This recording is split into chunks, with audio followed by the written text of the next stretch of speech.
어서 오세요. 반갑습니다.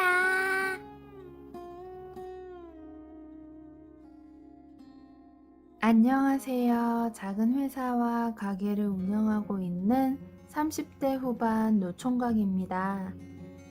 고등학교를 졸업하고 바로 군대를 갔습니다. 일반 공병이었지만 차출이 되어 취사병이 되었습니다.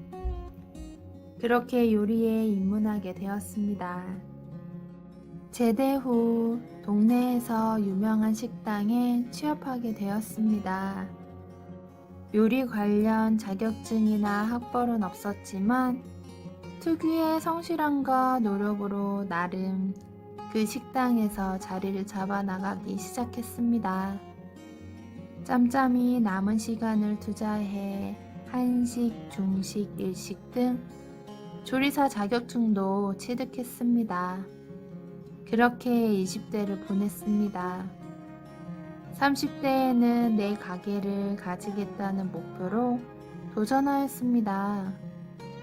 그때까지 모은 돈과 대출로 작은 푸드트럭을 시작했습니다. 휴게소, 졸음쉼터, 공연장, 경기장, 박람회 등 나름 스케줄을 짜서 열심히 돌아다녔습니다. 처음에는 다소 어려운 순간들도 있었지만 열심히 한 덕분에 푸드트럭이 9대까지 늘어났습니다. 그리고 현재는 푸드트럭들과 오프라인 매장 운영을 하고 있고 급식 관련 업체를 새롭게 시작하고 있습니다. 이렇게 살다 보니 아직 제대로 된 연애도 못 해본 노총각이 되었습니다. 그리고 항상 남들 놀 때 일하는 업종이다 보니 친구들도 많이 잃었습니다. 그래서 몇 안 남은 친구들과 처음으로 같이 동창회를 나가게 되었습니다. 오랜만에 보는 동창들이기에 반갑기도 하고 얼굴도 못 알아볼 정도로 변한 친구들도 있었습니다. 오고 가는 안부 인사 속에 도움을 받을 수 있는 친구, 또 제가 도움을 줄 수 있는 친구들도 생겼습니다. 그렇게 몇 번의 동창회와 모임에 나가니 이제 다들 잘 알고 어색함 없이 어울리게 되었습니다.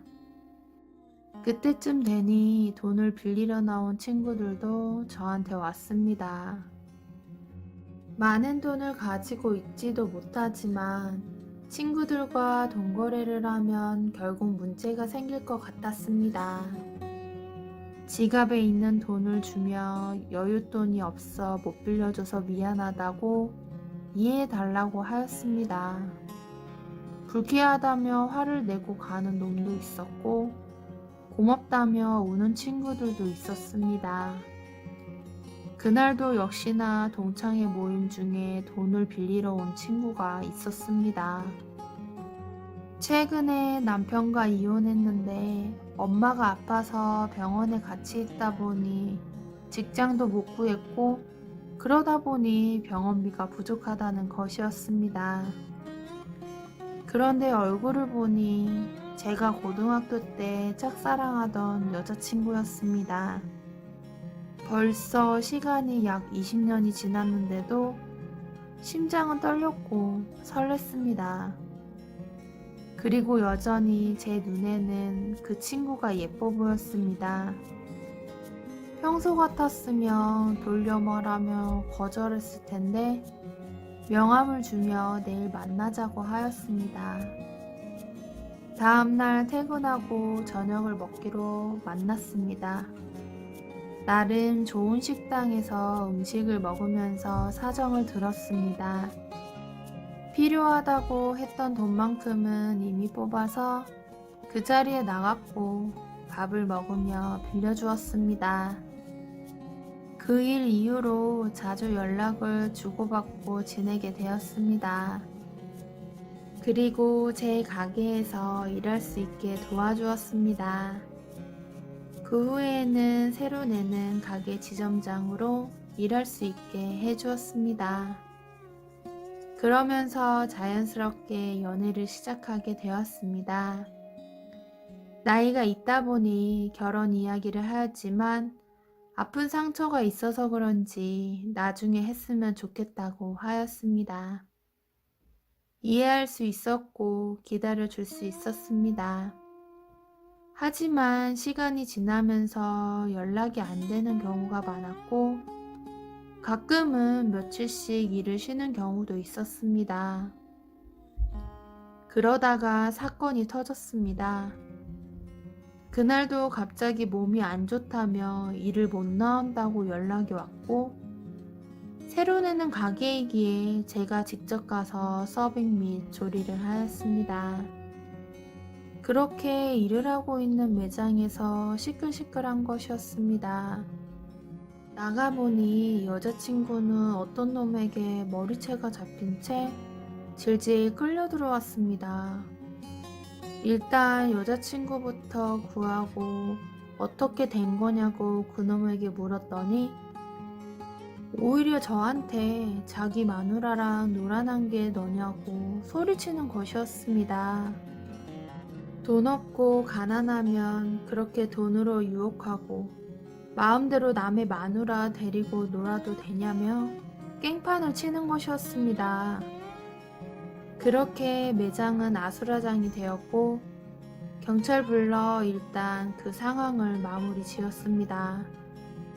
그리고 며칠 뒤 그 남편에게 상간남 고소장을 받았고 경찰에는 성매매 관련해서 조사받으라는 전화를 받았습니다. 경찰서를 가보니 엄마 병원비라며 빌려준 1,000만 원은 결혼을 전제로 사귀기 시작하면서 안 갚아도 된다고 하였는데 성매매 대가로 준 돈으로 둔갑되어 있었습니다.